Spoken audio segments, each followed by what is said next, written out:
Hello, it's Clark Saunders again. I'm the words writing half of the songwriting team of Castles and Saunders. Greg Castles is the composer who writes the music. Today I want to talk about songs about the Last Supper. So far, Craig and I have written 2 songs for services that Christians of different denominations call Holy Communion, or the Eucharist, or the Lord's Supper. These songs could be sung in unison or by a soloist, or in a choral arrangement for 4-part mixed choirs. Both songs are closely tied to the biblical accounts of what took place in the upper room on the last night of Jesus' life.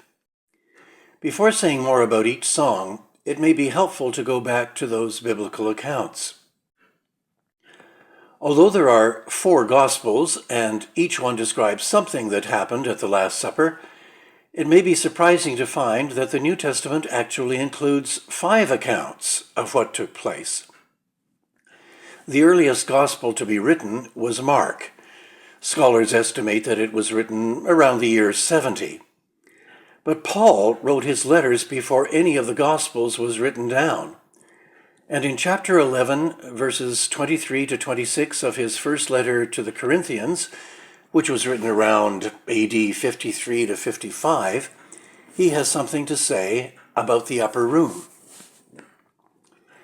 Take, Bless, Break, Give is a song that sets the scene in the opening words of each verse, on the last night of his life. And it goes on to describe Jesus' actions at the table by noting the 4 verbs that we find in Paul's letter and also in the Gospels of Matthew, Mark, and Luke.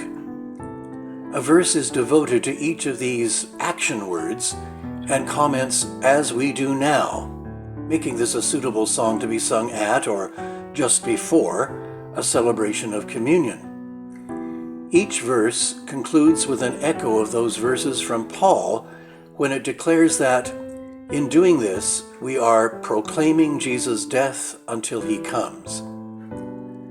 Craig's music for this choral piece uses sustained chords to create a solemn mood that, in each verse, takes us back to the events of that night before bringing our thoughts to what we are doing in the present.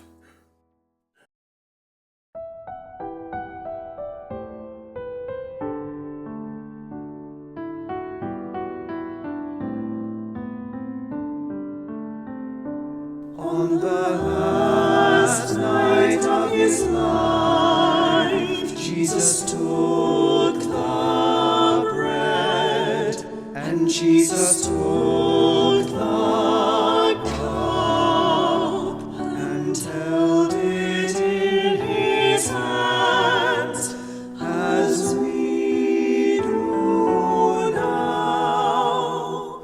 We do this in remembrance. We take the bread and take the cup, proclaiming Jesus' death until he comes.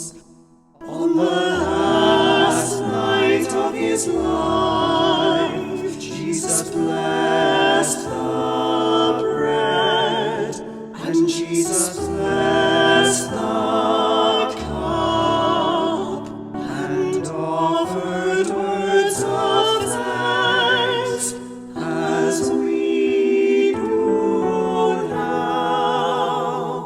We do this in remembrance.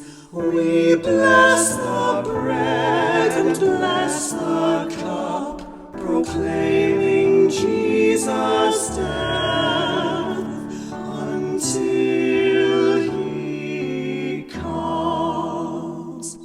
On the last night of his life, Jesus broke the bread, and Jesus filled the cup, and then he raised it up, as we do now. We do this in remembrance. We break the bread and lift the cup,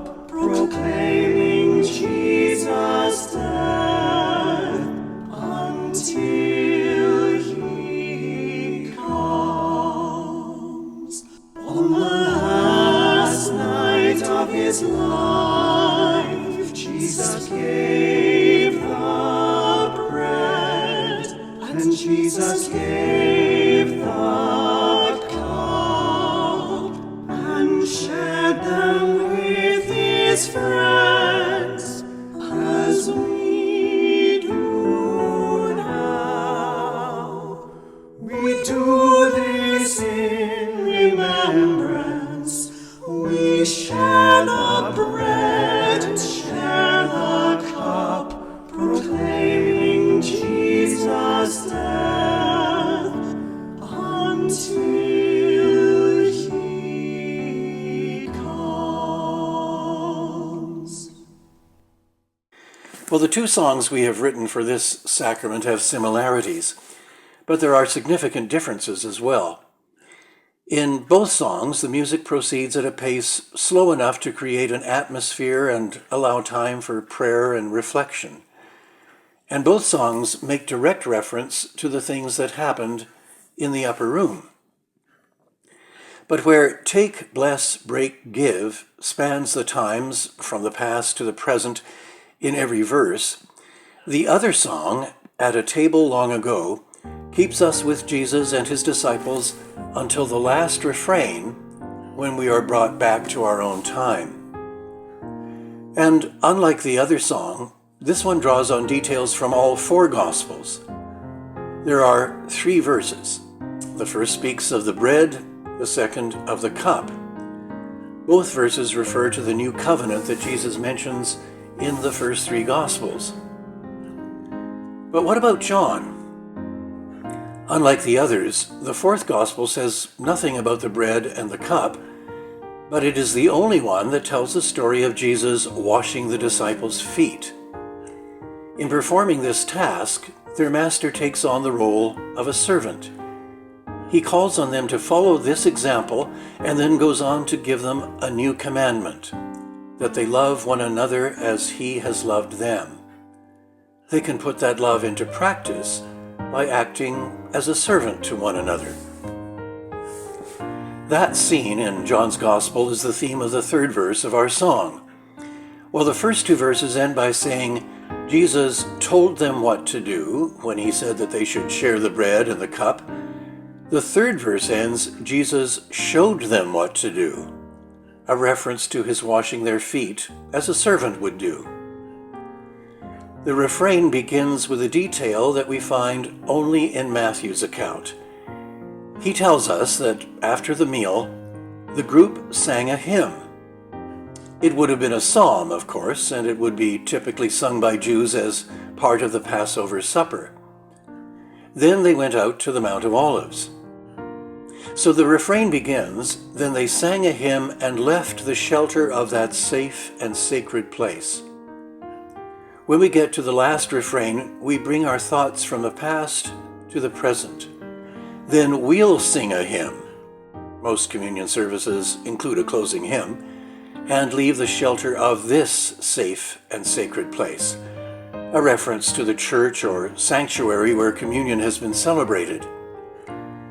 But having shared this meal together, we go, as the song says, trusting Jesus will go with us and sustain us with his grace.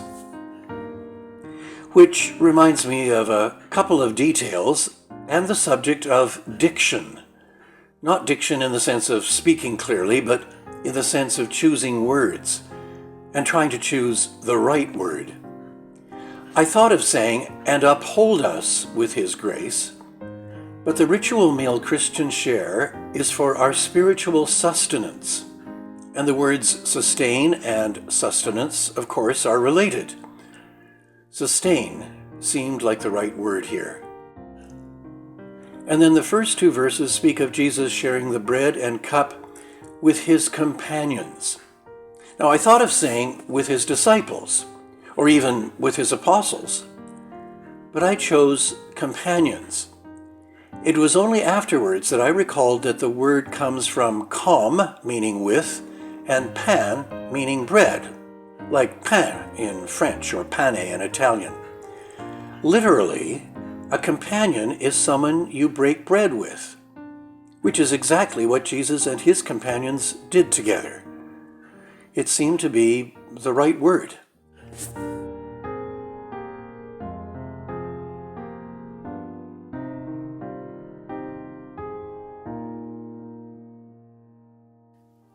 At the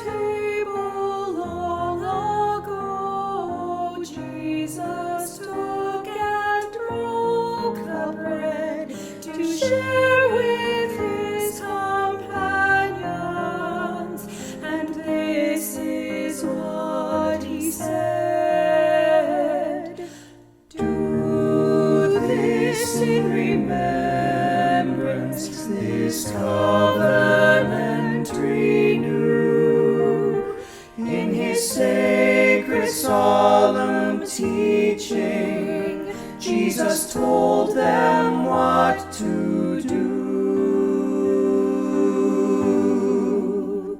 Then they sang a hymn and left the shelter of that safe and sacred place, trusting Jesus would go with them and sustain them with His grace.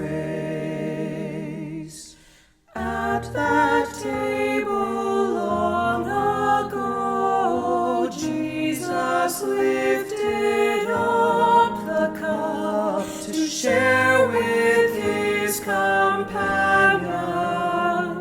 They filled their spirits up. Do this in remembrance, this covenant renew. In His sacred solemn teaching, Jesus told them what to do. Then they sang a hymn and left the shelter of that safe and sacred place, trusting Jesus would go with them and sustain them with His grace. At that table long ago, before the evening was complete, He took a towel and basin and knelt and washed their feet. Have love for each other as I have love for you. By His humble act of service, Jesus showed them what to do.